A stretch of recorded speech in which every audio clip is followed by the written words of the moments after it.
Sapa delegation को बरेली जाने से रोकने पर कांग्रेस ने सरकार पर निशाना साधा। कांग्रेस ने सरकार पर कई बार किए।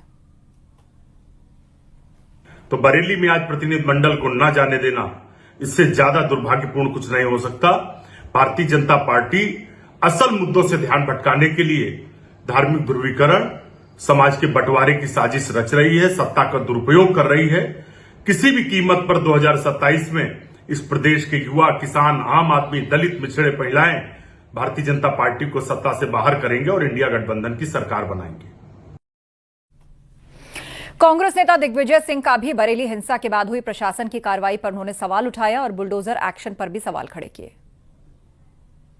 ये बुलडोजर जो है कोई अवैधानिक निर्माण हो तो उस पर कार्रवाई करिए, लेकिन आप किसी को एक व्यक्ति के अपराध पर आप उसके परिवार को दंड दे रहे हो, ये कहां तक न्याय है। लखनऊ कांग्रेस कार्यालय पर राम के रूप में लगे राहुल गांधी के पोस्टर पर बलिया से भाजपा विधायक केतकी सिंह ने निशाना साधा। उन्होंने कहा कि जो इंसान राम मंदिर बनने पर दर्शन करने नहीं गया, उसे राम के रूप में दिखाया जा रहा है। ये कांग्रेस का दुर्भाग्य है।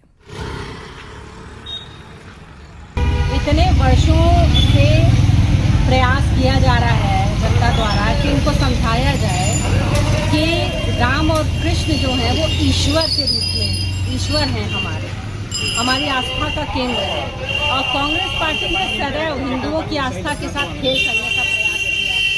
मैं तो पूछना चाहती हूँ कि जिन लोगों ने होर्डिंग पोस्टर लगाए थे कि जिस व्यक्ति को आज तक यह मौका नहीं मिला कि 500 वर्ष के बाद रामचंद्र जी की अगर मूर्ति का अनावरण हुआ, वहाँ उनको स्थापित किया गया बाल्य रूप में, वो वहाँ जाके उनके दर्शन कर सके, आप उनको राम बना रहे हैं। जो निरंतर लगातार हिंदुओं की एकता को तोड़ने का प्रयास कर रहा है, आप उसको कृष्ण बना रहे हैं। संभल में अवैध मस्जिद कार्रवाई मामले में मस्जिद कमेटी को हाईकोर्ट से झटका लगा। हाईकोर्ट ने मस्जिद पक्ष को अंतरिम राहत देने से इनकार कर दिया और अवैध निर्माण के गिराने पर रोक नहीं लगाई। इससे जुड़ी याचिका हाईकोर्ट ने खारिज कर दी। संभल में तालाब और सरकारी जमीन पर मस्जिद बनी है और कोर्ट ने ध्वस्तीकरण पर रोक के लिए ट्रायल कोर्ट में अपील दाखिल करने का निर्देश दिया। स्थित एक मस्जिद के ध्वस्तीकरण का आदेश योगी सरकार ने दिया था और इस पर 2 अक्टूबर गांधी जयंती के दिन ध्वस्तीकरण की कार्रवाई भी शुरू हो गई थी। आरोप था कि यह तालाब और सरकारी जमीन बनी हुई है।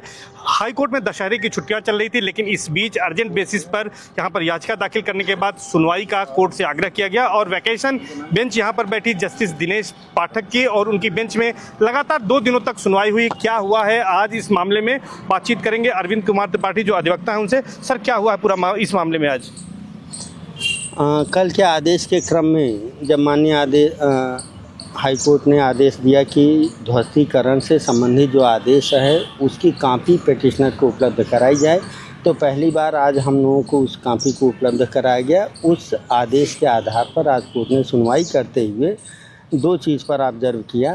एक कि हमें अपील करने का स्टैट्यूटरी राइट है और उसके साथ कोर्ट ने ये कहा कि हम इसके एप्लीकेशन लगाते हुए अपील लोअर कोर्ट में फाइल करें।